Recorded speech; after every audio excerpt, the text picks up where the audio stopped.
Un valore economico complessivo di 5 miliardi e mezzo di euro, produzioni stabili, leggera contrazione del numero delle aziende ma aumento degli occupati.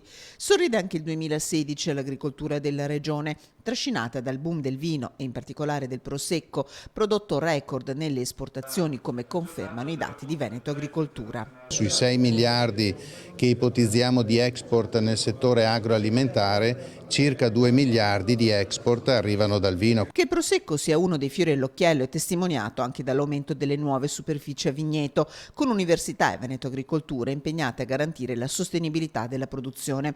Benissimo il vino, bene le colture estensive come mais e soia, in ripresa quelle bioenergetiche come girasole e colza. Chi soffre, sul fronte non tanto della produzione ma del prezzo, sono alcune tipologie di frutta e verdura come il radicchio, il cui prezzo, complice il meteo, è crollato del 38% nel 2016 e soprattutto il latte.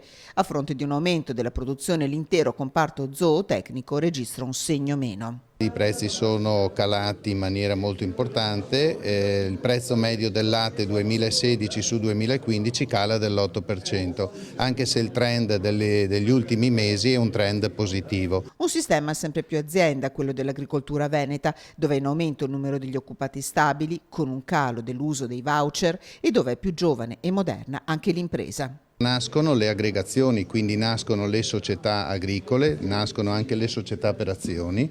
Questo è un passaggio sicuramente molto importante per dare un maggior risultato con l'effetto scala di aziende che siano più grosse e che abbiano la maggiore potenzialità.